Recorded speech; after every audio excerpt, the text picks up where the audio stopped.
UP विधानसभा चुनाव में हार के बाद मुख्यमंत्री अखिलेश यादव ने अपने पद से इस्तीफा दे दिया है। अखिलेश यादव ने राजभवन पहुंचकर राज्यपाल राम नाईक को इस्तीफा सौंपा, जिसे राज्यपाल ने मंजूर कर लिया। नई सरकार बनने तक अखिलेश यादव कार्यवाहक मुख्यमंत्री बने रहेंगे। बीजेपी की सहयोगी भारतीय समाज पार्टी के प्रमुख ओम प्रकाश राजभर ने चुनाव में जीत के बाद बड़ा बयान दिया है। ओम प्रकाश राजभर ने केशव प्रसाद मौर्य को यूपी का मुख्यमंत्री बनाए जाने की वकालत की है। राजभर यूपी में गाजीपुर की जहूराबाद सीट से चुनाव जीते हैं।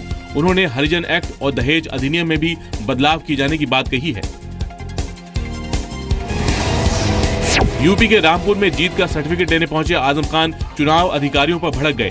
आजम ने रिटर्निंग अफसर अभय कुमार गुप्ता को कार्रवाई की धमकी दी। दरअसल आजम खान की गाड़ी काउंटिंग सेंटर के बाहर ही रोक ली गई थी और बारिश की वजह से उन्हें कीचड़ के बीच पैदल चलकर अंदर आना पड़ा। इतनी जल्दी भूल गए, कोई सलीका ही नहीं रहा।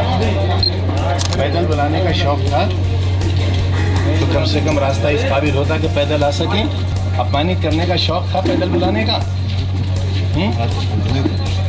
हमेशा से नहीं रहते हालात। आपकी नौकरी बहुत लंबी है, हमारी सियासत भी बहुत लंबी है। अच्छा काम नहीं किया ये आपने। यूपी चुनाव में समाजवादी पार्टी की हार के बाद आजम खान भी बीएसपी प्रमुख मायावती के सुर में सुर मिलाते नजर आए।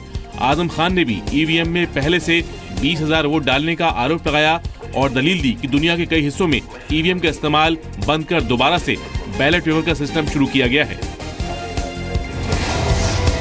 उत्तराखंड विधानसभा चुनाव में कांग्रेस की करारी हार के बाद सीएम हरीश रावत ने भी इशारों में ईवीएम पर सवाल उठाए हैं। उन्होंने बीजेपी की जीत के लिए मोदी क्रांति और ईवीएम चमत्कार को सलाम किया। हार के बाद उन्होंने मुख्यमंत्री पद से इस्तीफा दे दिया।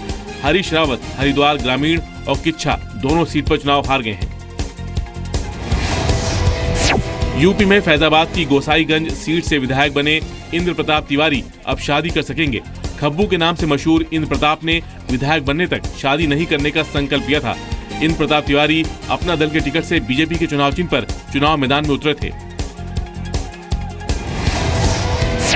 यूपी में ऐतिहासिक जीत के बाद बीजेपी समर्थकों ने जमकर जश्न मनाया। लखीमपुर खीरी में बीजेपी कार्यकर्ता ढोल नगाड़े बजाते हुए सड़कों पर निकले और होली के 2 दिन पहले ही होली खेली। फतेहपुर में भी बीजेपी कार्यकर्ता डीजे की धुन पर थिरकते नजर आए। यूपी के कानपुर में विधानसभा चुनाव में जीत के बाद उम्मीदवारों के विजय जुलूस की वजह से कई जगह जाम के हालात बन गए। जाम में फंसी एम्बुलेंस को निकालने के लिए स्थानीय लोगों ने पुलिस वालों की मदद की और कड़ी मशक्कत के बाद 4 दिन के नवजात को समय रहते अस्पताल पहुंचाया। कांग्रेस ने अमृतसर लोकसभा सीट पर हुए उपचुनाव में शानदार जीत दर्ज की। कांग्रेस उम्मीदवार गुरजीत सिंह औजला ने बीजेपी उम्मीदवार राजेंद्र मोहन सिंह को करीब 2 लाख वोटों के अंतर से हराया। कैप्टन अमरिंदर सिंह के इस्तीफे के बाद ये सीट खाली हुई थी। पिछले साल SYL नहर पर सुप्रीम कोर्ट के फैसले के खिलाफ अमरिंदर सिंह ने लोकसभा से इस्तीफा दिया था। पंजाब में 10 साल बाद सत्ता में वापसी कर रही कांग्रेस ने चुनावी वादे पूरे करने का भरोसा दिया है।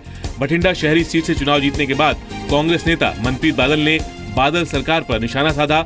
मनप्रीत ने कहा कि जनता ने अकाली दल को उसके पाप की सजा दे दी है।